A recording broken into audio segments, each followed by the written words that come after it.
Hello my dear students and friends, कैसे हैं आप सब। I hope you all are healthy wealthy and wise. Once again I am here on your mobile screen with this topic, keeping quiet, and today we will discuss about the poems question and answers, right? And before starting this session, this video, I want to tell you about the previous video that I have uploaded recently, and in that particular video I have discussed and explained summary of the poem keeping quiet.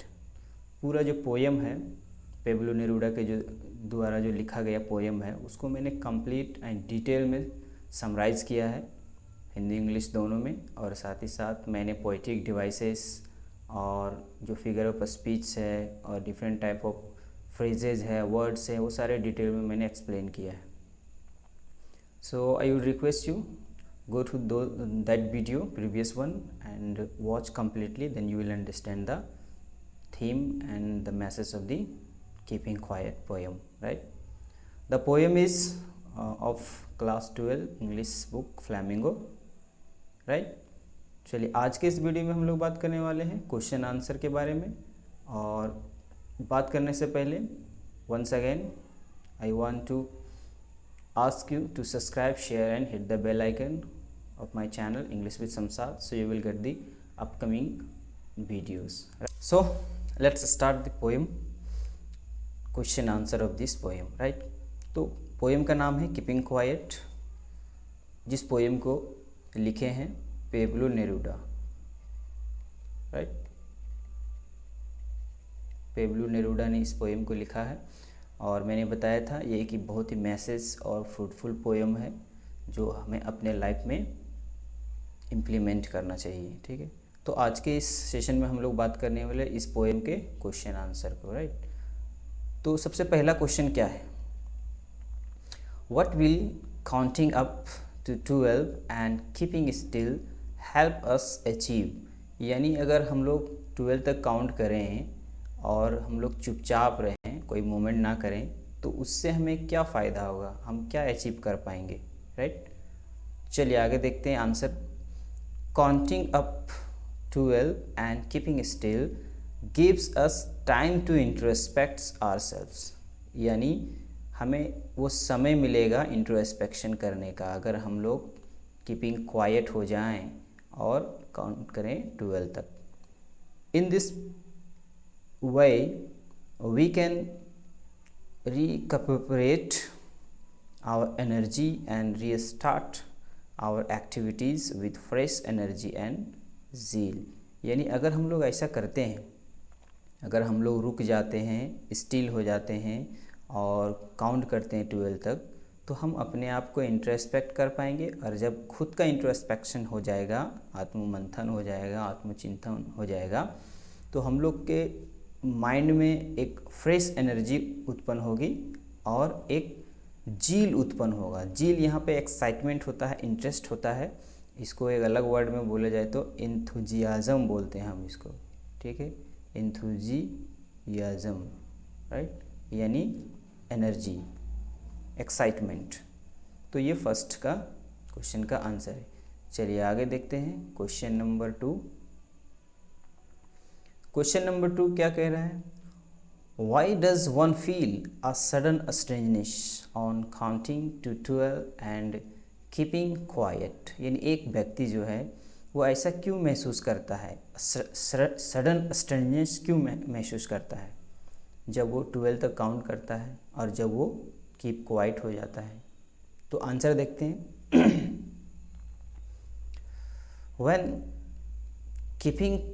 when we keep quiet for some times and suspend our all activities for some time, we feel a sort of a strangeness।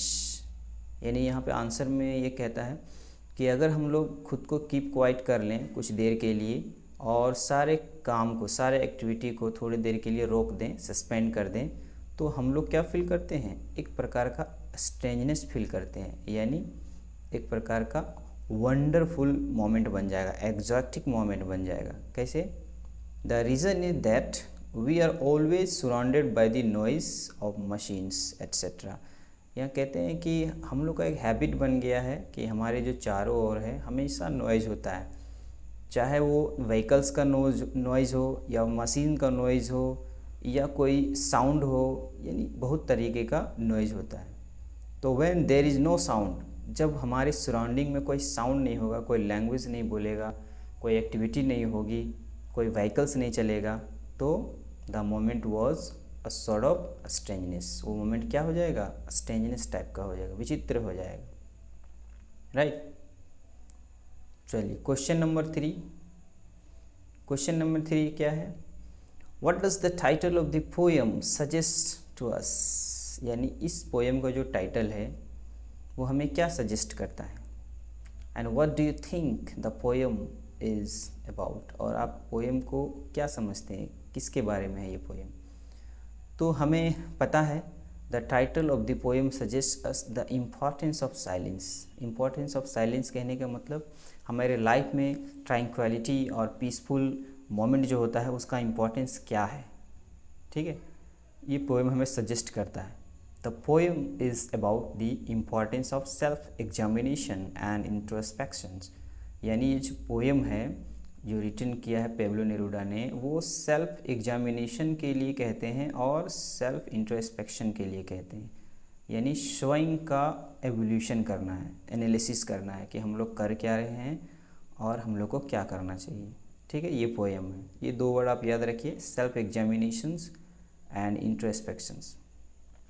आगे लिखते हैं, it is also an appeal for universal harmony, यानी इस poem में एक दूसरा point है कि वो ग्लोबली पेब्लो नेरूदा चाहते हैं कि सारे लोग जो है एक ही सैड के नीचे आ जाए, यानी आसमान के नीचे आ जाए, और जितने सारे ब्रदर्स हैं वो ब्रदरेन का एनवायरनमेंट बनाए ग्लोबली, राइट। ये चीज़ इस लाइन में कहा गया है।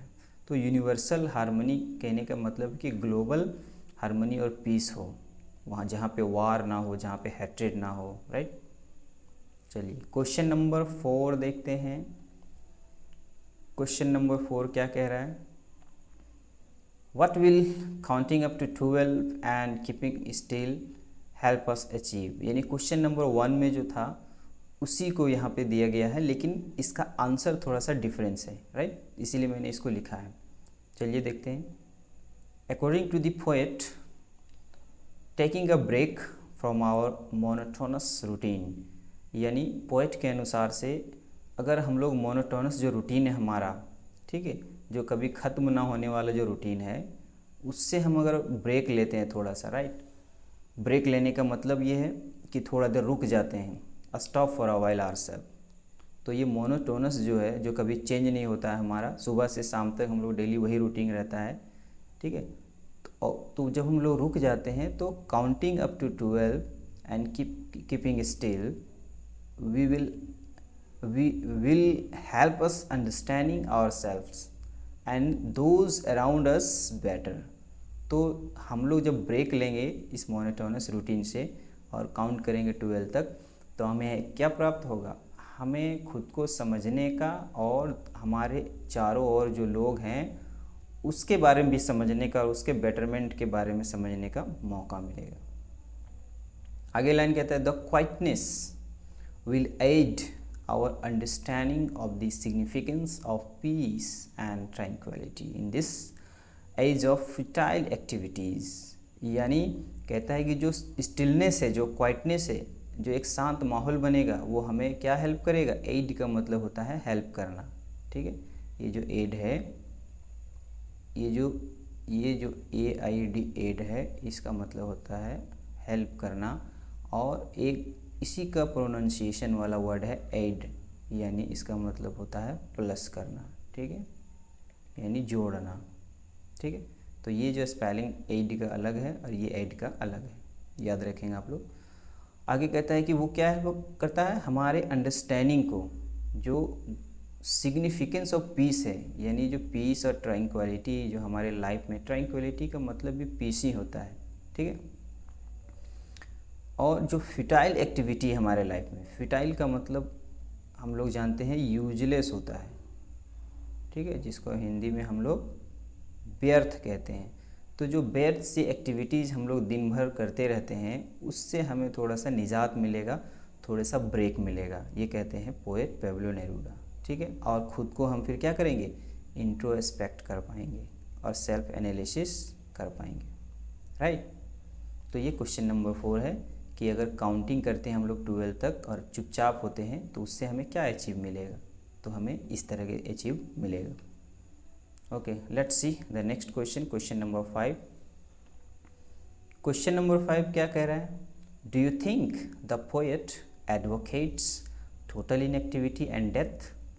क्या आपको लगता है कि जो पेब्लो नेरूदा पोएट जो इस पोएम को लिखे हैं वो सपोर्ट कर रहे हैं टोटल इनएक्टिविटी और डेथ को, right.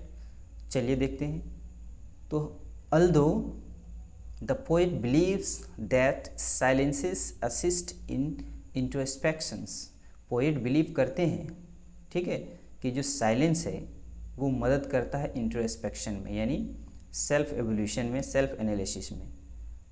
Help in taking a break from the world of frenzy activity, यानी हम लोग जो ब्रेक लेते हैं अपने जो फ्रिंजी एक्टिविटी है उससे हम ब्रेक लेते हैं और ख़ुद का एनालिसिस करते हैं। यह फ्रिंजी जो वर्ड है इसका मतलब होता है आउट ऑफ कंट्रोल, ठीक है। अब कौन क्या चीज़ का कंट्रोल रहेगा, तो इमोशन का। हम लोग काफ़ी इमोशनल हो जाते हैं, हर उस इमोशन में हमारा कंट्रोल नहीं रहता है, तो उसी के वजह से हम लोग रिएक्ट करते हैं और डिफरेंट टाइप ऑफ एक्टिविटीज़ करते हैं जो फ्रिंजी होता है, राइट।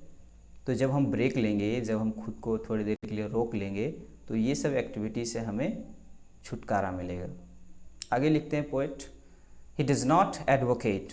जो पेब्लो नेरूदा है वो एडवोकेट नहीं करते हैं, सपोर्ट नहीं करते हैं किसको, total inactivity and death. Total inactivity और डेथ को वो सपोर्ट नहीं करते हैं। Rather he believes that observing stillness once in a while helps people to spring back in action rejuvenated, यानी वो ये कहते हैं कि डेथ और टोटल इनएक्टिविटी को मैं सपोर्ट नहीं करता हूँ, लेकिन अगर थोड़ी देर के लिए for a few moments if one stops himself then he could observe stillness and he could introspect himself, और साथ ही साथ वो एक फ्रेश एनर्जी के साथ बैक होगा अपने एक्शन में और ख़ुद को रिजुवेनेटेड करेगा, यानी रिजुवेनेट करेगा। रिजुवेनेट करने का मतलब ये है मेक यंगर, ठीक है, यानी किसी को युवा बनाना या युवा फील कराना कि हाँ आप यंग हैं, फ्रेश हैं, राइट। तो इसको बोलते हैं rejuvenate. Okay, question number 6, what is the sadness that the poet refers to in the poem. यानी इस पोएम में कीपिंग क्वाइट में जो पेब्लो नेरूदा हैं वो सैडनेस को क्यों यूज़ किए हैं, उसको क्या रेफ़र करना चाहते हैं। चलिए देखते हैं answer. The poet refers to the sadness of failing to understand oneself, यानी यहाँ जो सैडनेस है वो एक रेफ़र कर रहा है कि जो लोग हैं वो फेल हो रहे हैं, असफल हो रहे हैं खुद को समझने में। कैसे, in the monotonous everyday existence, जो कभी चेंज नहीं होने वाला, यानी मोनोटोनस जो है नॉट चेंजेबल, नॉट चेंजिंग, जो कभी चेंज नहीं होने वाला एवरीडे का जो एग्जिस्टेंस है, जो हमारा अस्तित्व है, जो हमारा एक्टिविटी है, उसमें हम लोग इतना खोए हुए हैं जिसके कारण हमारे लाइफ में सैडनेस आ गया है और हम लोग खुद को समझ नहीं पा रहे हैं। He also finds it sad that the humanity is moving towards its own ruin owing to its unanalysed actions, यानी हमारे लाइफ में जो मानवता है वो किस तरफ मूव कर रहा है, वो बर्बादी की तरफ मूव कर रहा है, खुद की बर्बादी, राइट। रूइन, RUIN, रूइन का मतलब ख़राब होना, बर्बाद होना। और किसके कारण हो रहा है, क्योंकि हमारा जो एक्शन है, जो हम काम कर रहे हैं या एक्ट कर रहे हैं वो अनएनालाइज्ड है, उसको हम लोग ध्यान ही नहीं दे रहे हैं, उसका जांच पड़ताल ही नहीं कर रहे हैं, ये बोल रहा है यहाँ पे पोएट। आगे कहते हैं, he regrets the rush of outdoing others that has made us forget the value of humanity. और हम लोग क्या करते हैं, हम लोग पछताते हैं। यानी पोएट जो है यहाँ कह रहे हैं कि हम लोग पछताते हैं, किस लिए, जो हमारे लाइफ का रस है जो हम लोग दूसरों के साथ कर रहे हैं। आउट डूइंग यानी दूसरों के साथ हम कर रहे हैं, साथ ही साथ हम क्या बना रहे हैं, हम चीज़ों को भूलते जा रहे हैं। क्या चीज़ को, वैल्यू ऑफ ह्यूमैनिटी। इसी वजह से हम अगर वैल्यू ऑफ ह्यूमैनिटी को भूल जाएंगे और हम अपने लाइफ में पूरा रस रहेगा, हैक्टिक रहेगा शेड्यूल, और बिल्कुल हम लोग मोनोटोनस वर्क करते रहेंगे, तो कहीं ना कहीं हमारे लाइफ में सैडनेस आ जाता है। ठीक है, that's why the poet asks us to stop for a moment, for a few seconds and introspect ourself. चलिए क्वेश्चन नंबर 7 देखते हैं। क्वेश्चन नंबर 7 कहता है कि what symbol from nature does the poet invoke to say that there can be life under apparent stillness. यानी कौन सा symbol है, कौन सा इमेज नेचर से जो पोएट हैं वो इन्वोक करते हैं, सपोर्ट करते हैं, कहते हैं कि there can be life under apparent stillness. यानी नेचर में जब हमें स्टिलनेस दिखे, जब बिल्कुल डेड दिखे सारा कुछ, राइट, उसके बावजूद भी उसके अंदर लाइफ होती है। अपैरेंट जो वर्ड है इसका मतलब होता है क्लियर, यानी स्पष्ट। ठीक है, जब स्पष्ट तरीके से, क्लियर तरीके से हमें स्टिलनेस दिखे, बिल्कुल शांति दिखे नेचर में, तो इसका मतलब ये नहीं कि नेचर जो है वो डेथ हो गया। इसका मतलब ये होता है कि उसके अंदर में भी अभी लाइफ है, राइट, जो कि पोएम में लाइफ साइकिल के बारे में जो बताया गया है। ठीक है, लाइफ साइकिल के बारे में, इंसान को पैदा लेना है, बड़ा होना है, यंग होना है, उसके बाद फिर ओल्ड होना है और फिर मर जाना है। चलिए इसका आंसर हम लोग देखते हैं। The poet uses the symbol of the earth. हम लोग देखे हैं सेकेंड लास्ट स्टेंजा के पोएम में कहते हैं कि वो कि अर्थ कैन टीच अस। ठीक है, तो जो सिंबल लिए हैं वो नेचर का, वो अर्थ को लिए हैं और वो इलिस्ट्रेट किए हैं। इलिस्ट्रेट करने का मतलब एक्सप्लेन किए हैं। ठीक है, क्या एक्सप्लेन किए हैं, the point that there can be life under the apparent stillness. और इस धरती को एक सिंबल लेकर के वो एक्सप्लेन किए हैं पोएम में पैब्लो नेरूदा ने। नेक्स्ट क्वेश्चन, क्वेश्चन नंबर 8, जो बहुत ही इम्पॉर्टेंट है और ओवरऑल पूरे पोएम का जीस्ट इसके अंदर में है, सार इसके अंदर में है। कहता है कि right the central idea of the poem, यानी इस पोएम का सेंट्रल थीम और आइडिया क्या निकल के आ रहा है उसको लिखना है। तो बहुत ही शॉर्ट वर्ड में यहाँ पे हम लोग देखते हैं, in this poem the poet tells us about the value of quiet introspections. बिल्कुल सही बात है, वैल्यू ऑफ क्वाइट इंट्रोस्पेक्शन को यहाँ पे पोएट ने बहुत ही अच्छे ढंग से हमें बताया है कि हम अगर खुद का एनालिसिस करेंगे तो उसका वैल्यू क्या होगा, उसका महत्व क्या होगा। आगे वो लिखते हैं, he wants us to keep quiet for 12 seconds and stop every moment of the body. यानी वो कुछ देर के लिए हमें रोकने बोलते हैं अपने सारे काम से, अपने लाइफ के रश से, और वो क्या कहते हैं कि इवन रुकना ही नहीं है बल्कि बॉडी मूवमेंट भी रुकना है, बंद कर देना है, बॉडी का मूवमेंट भी नहीं होना चाहिए। He implores the fisherman not to harm the whales. और वो कहते हैं कि जब रुक जाएंगे लोग पूरे वर्ल्ड में तो फिशरमैन भी वेल्स को यानी मछलियों को हार्म नहीं करेगा, नुकसान नहीं करेगा।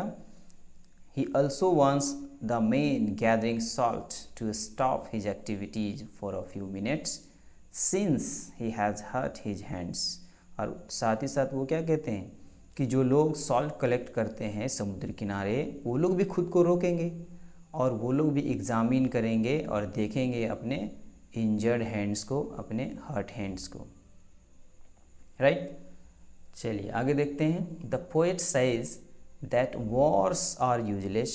जो युद्ध होते हैं वो यूजलेस हैं, उसका कोई बेनिफिट नहीं है हमारे लाइफ में, वो पोएट कहते हैं। These wars leave no survivors. क्योंकि वो जो वॉर होता है उसमें कई जाने जाती है और अल्टीमेटली कोई बचता नहीं है, बहुत ही कम लोग बचते हैं और पूरा सैडनेस छा जाता है। ठीक है, जब विक्ट्री हो जाती है तो उसको सेलिब्रेट करने के लिए कोई लोग नहीं होते, सर्वाइवर नहीं होते। However the poet doesn't advocate total inactivity, और हम लोग जानते हैं कि इस पोएम में पोएट जो है टोटल इनएक्टिविटी को बोले हैं, लेकिन उसका संदर्भ, उसका कॉन्टेक्स्ट ये नहीं है कि वो डेथ की बात करते हैं। वो टोटल इनएक्टिविटी को और डेथ को सपोर्ट नहीं करते हैं, लेकिन कुछ देर के लिए वो रुकने बोलते हैं। He says that something that appears to be dead now later proves to be alive. वो क्या कहते हैं? वो कहते हैं कि जो चीज़ें हमें दिखाई देती है कि ये डेड हो गया है, मर गया है, एक्चुअली में उसके अंदर में अभी भी लाइफ होती है और फिर से वो फ्रेश एनर्जी के साथ रिज्यूम होता है, ठीक है, दिखता है। वही वो कहते हैं, total inactivity is death, the poet just wants us to suspend our activities for a few seconds. यानी टोटल इनएक्टिविटी का मतलब डेथ होता है, जिसको पोएट सपोर्ट नहीं करते हैं। वो क्या कहते हैं कि कुछ देर के लिए आप चीज़ों को सस्पेंड कर दीजिए, पॉज कर दीजिए एक्टिविटी को, और ख़ुद को एनालिसिस कीजिए और ख़ुद को इंट्रोस्पेक्ट कीजिए, और उसके बाद से फ्रेश एनर्जी के साथ फिर रिज्यूम कीजिए अपने लाइफ को, राइट। ये है central idea of the poem. इसमें कुछ वर्ड्स हैं, तो आई hope you have completely understood all question answer of the poem keeping quiet, right. चलिए वीडियो को सब्सक्राइब और शेयर कर दीजिए ताकि you will get the upcoming videos. I need your endorsement. See you soon in the next video. Till then,